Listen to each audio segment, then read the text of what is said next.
And welcome back to Hannity. So residents of Redlands, California are in shock that two of their neighbors carried out yesterday's deadly mass shootings. Now, last night, one area worker told the local news station, quote, he noticed a half dozen Middle Eastern men in the area in recent weeks, but decided not to report anything since he didn't wish to racially profile those people. He went on to say, quote, now we'd see them leave when they were where they're raiding the apartment.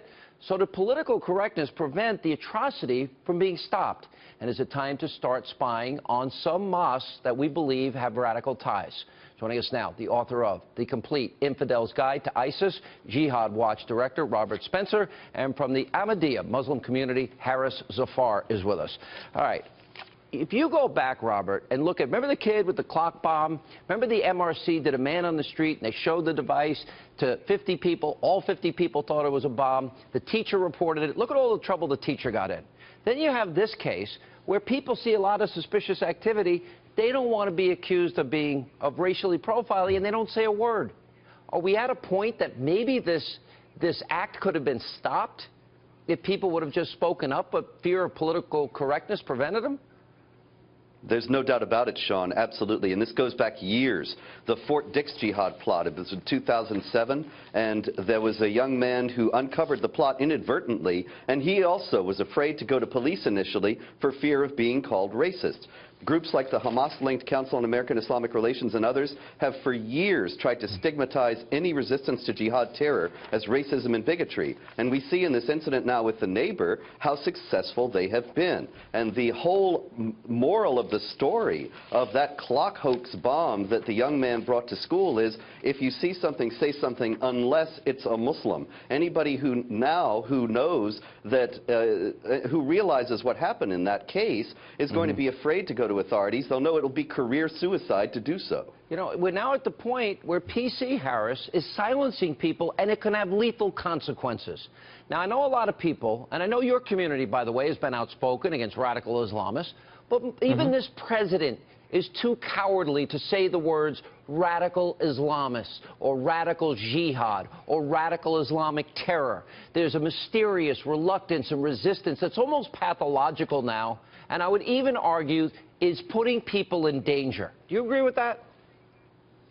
Well, thanks, Trump, for having me. Within the Ahmadiyya Muslim community, our belief is that this conversation misses the nuance that it deserves. On the one hand, we do understand, we do agree that terrorism and violence and murder does violate the explicit teachings in the Quran. But to your point, on the other hand, it is unfair to say that Islam or religion has no role to play, because groups like Daesh do use Islam or religion to beautify an otherwise ugly ideology in their recruitment to show that it's a greater than life purpose. Is radical Islamists are at war with us. They're at war with Europeans. They're at war with the Western world. There's a clash of cultures here. And this is something that I think America's got to come to grips with.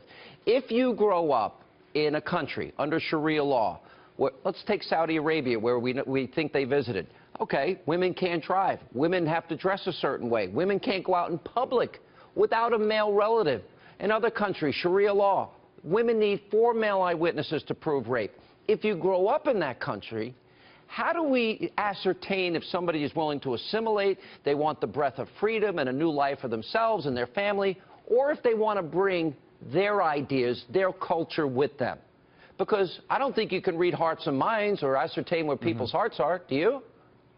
So the way that we, within the Ahmadiyya Muslim community, are trying to path this forward ideology is by defining what we call true Islam, and make Muslims explain, do they agree with the principles of true Islam? That true Islam does call for a separation of religion and state. You can't deny that your religion is being hijacked. hijacked. Champion which is why we're talking about, let Muslims and non-Muslims tell us who agrees with the definition of true Islam, that it does champion the empowerment of women, that it calls for a separation of religion and state. Because so let's have that conversation that the Ahmadiyya community is trying to bring people towards. Take the words out of the Quran, the Hadith, and they use it to justify killing. Take neither Christians nor Jews for your friends.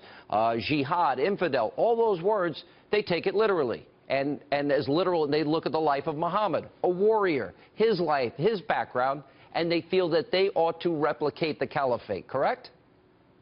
Absolutely, yes. And it's that lure of the caliphate that has drawn 30,000 Muslims from around the world to go to Iraq and Syria to join the Islamic State because they read the same Quran, including at least 250 Muslims from the United States. Yeah. What about, and this goes to the why heart of the important to recognize the... This goes to the heart of the 10,000 refugees that the president wants to bring in from Syria.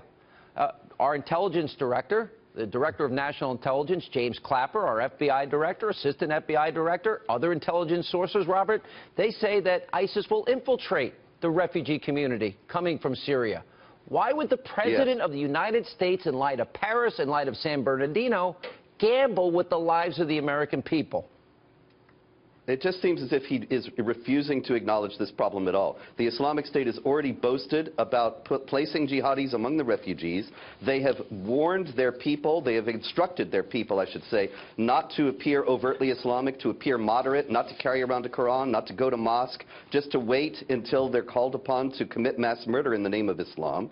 And so there's absolutely no way to vet among these refugees. And of course, the Obama administration can't vet them anyway because they won't even admit there is a jihad. How are they going to determine who the jihadis are among the refugees? It's absolutely absurd. All right, thank you both for being with us. We appreciate your time.